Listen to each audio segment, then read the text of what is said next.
बंद कमरे में तैयार था कैमरा। बंद कमरे में तैयार थी लड़की। और फिर शुरू हो गया अश्लील खेल।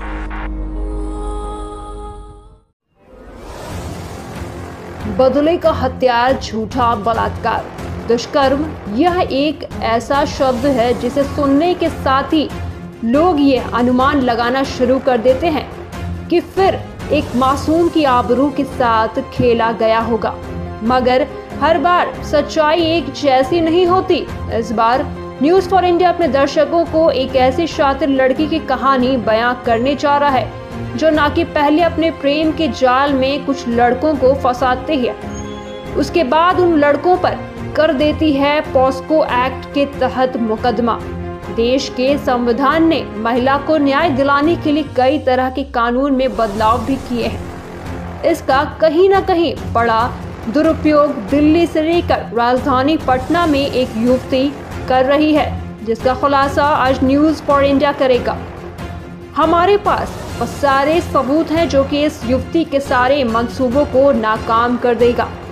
दरअसल ये कहानी दिल्ली में रहने वाली एक युवती शशि उर्फ रिया की है, जिसे उसके घर के पास रहने वाले लड़के मोहम्मद नदीम नामक लड़के से मोहब्बत हो जाती है।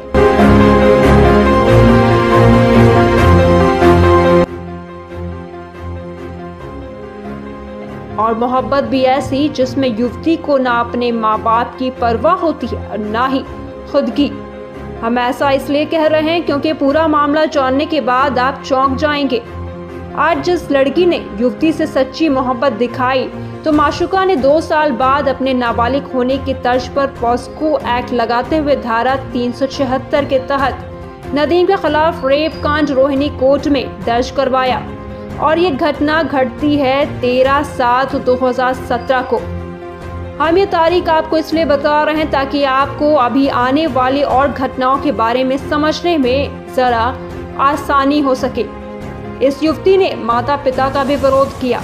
माता पिता के खिलाफ भी थाने में रिपोर्ट लिखवा दी, जिसमें साफ लफ्जों में लिखा था वह महज 15 साल की उम्र के साथी नदीम के साथ लिव इन रिलेशनशिप में रहती है और भविष्य में उससे शादी करेगी। लेकिन मोहम्मद नदीम ने युवती को दूसरों के साथ देख लिया, जिसके बाद नदीम ने इसका विरोध किया, जिसके बाद शुरू होता है सिलसिला।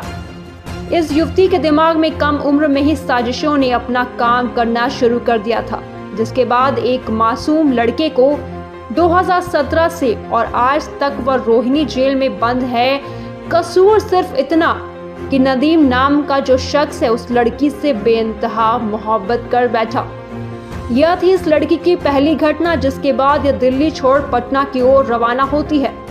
पटना आते ही इसके कई और नए बॉयफ्रेंड्स बनते हैं। राजधानी की हवाओं में इस युवती ने अपने हुस्न का जाल बिछाना शुरू कर दिया, चाहे वह हाजीपुर हो या चाहे पटना सिटी, या फिर बात कर ले आलमगंज थाना अंतर्गत बजरंगपुरी की।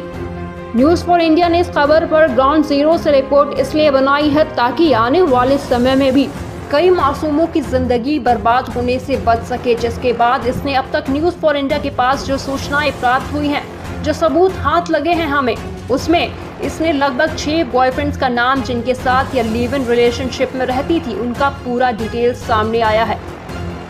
रिया तथाकथित तौर पर एक ऑर्केस्ट्रा डांसर है। प्रचार प्रसार करने के लिए न्यूज चैनल से लेकर अखबार के दफ्तरों तक जाकर अपनी मनगढ़ंत कहानी सुना रही है, जो कि पूरी तरह से बेबुनियाद है, मनगढ़ंत है। न्यूज़ फॉर इंडिया के पास इस लड़की के द्वारा किए गए तमाम लड़कों पर एक एफआईआर के नाम पे उनके माता पिता तक किए गए एफआईआर के सारे रिपोर्ट्स मौजूद हैं। हम ये खबर तथ्य के आधार पर चला रहे हैं। अगर किसी को ये सूचना प्राप्त करनी हो तो हमारे कार्यालय में आकर इसकी कॉपी ले सकते हैं। हम किसी के पक्ष और विपक्ष में खबर नहीं चलाते हैं। हमारा काम है सच को सामने लाना, जिसकी तलाश में पटना से रोहिणी कोर्ट तक न्यूज़ फॉर इंडिया की टीम ने अपने इन्वेस्टिगेशन शुरू किया है। 2 महीने के बाद जो कुछ सामने निकल कर आया, सबके होश उड़ गए थे। यह कहानी यहीं खत्म नहीं होती। इसके बाद शुरू होता है सेक्स रैकेट का भी माया जाल।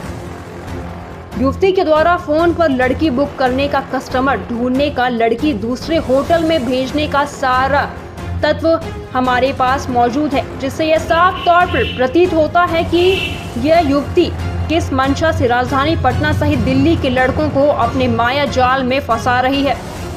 खबर यही नहीं खत्म होती है। हम अपने अगले पार्ट में, जिसका संस्करण है बदले का हथियार, झूठा बलात्कार पार्ट 2, जल्द आपके बीच लेकर आएंगे। Bureau report, news for India, Patna.